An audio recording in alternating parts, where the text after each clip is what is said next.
Somerset and the UNU Merit, Netherlands.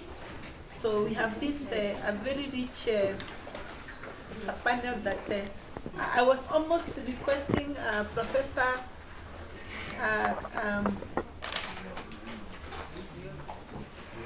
Kashoda to join, but are you staying on for the panel? It will be very important for you too, because they have quite a number of people are going to.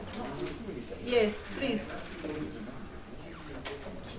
So you can leave immediately after lunch, before lunch.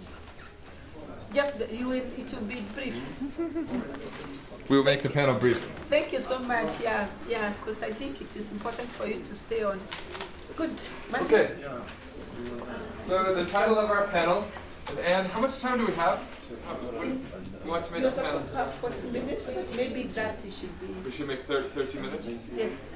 Panel. Okay, so I will try to keep track of time. So the title of our panel is How to Deal with Institutional Barriers to Usable Research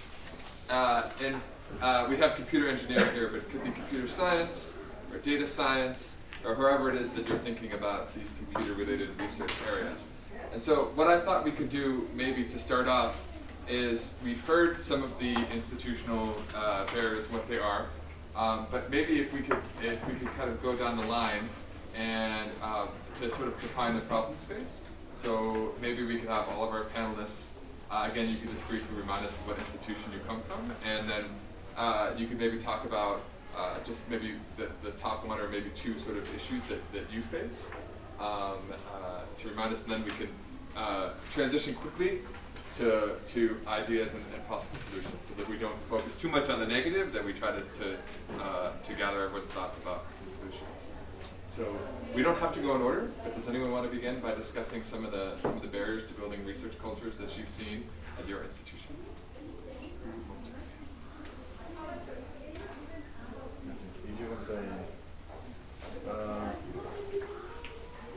So good afternoon to all of you again.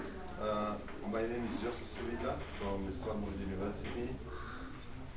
I think you're asking about the challenges we face.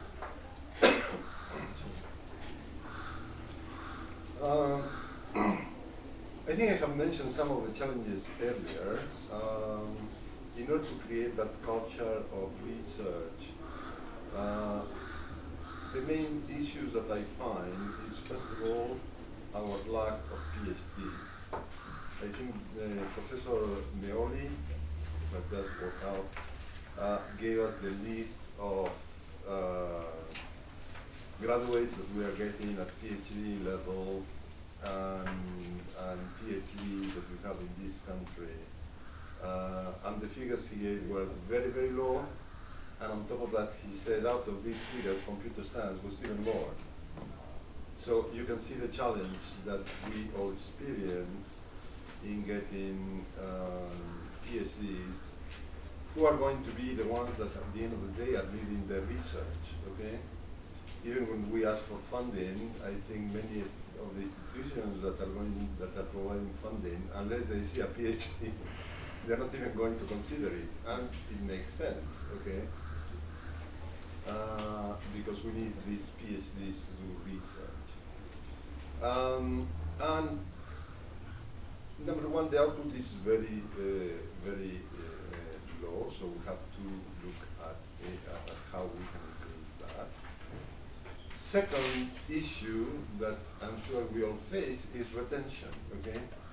We can be churning out PhDs, but we have an issue is how we retain them in universities, especially when at the university we can hardly compete with industry. Industry, very often, they can pay much more than we do. Okay. Is industry calling off for new jobs? That's the most inconvenient. So,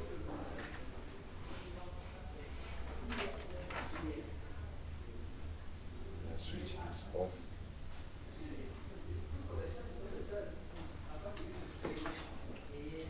So retention is really a problem. Even over the last few months, I have been meeting a number of PhDs. Some of them are PhDs who come, they are Kenyans, they come from abroad, they have been in the US, they have been in South Africa. Now they come to Nairobi and they feel they have to be paid the same as they were paid in the US or as they were paid in South Africa.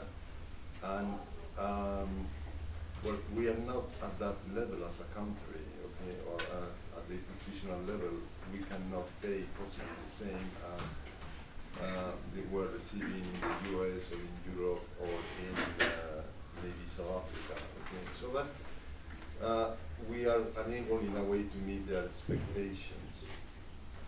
So these to me are very big challenges, and I think I will let my colleagues talk and explain what they feel.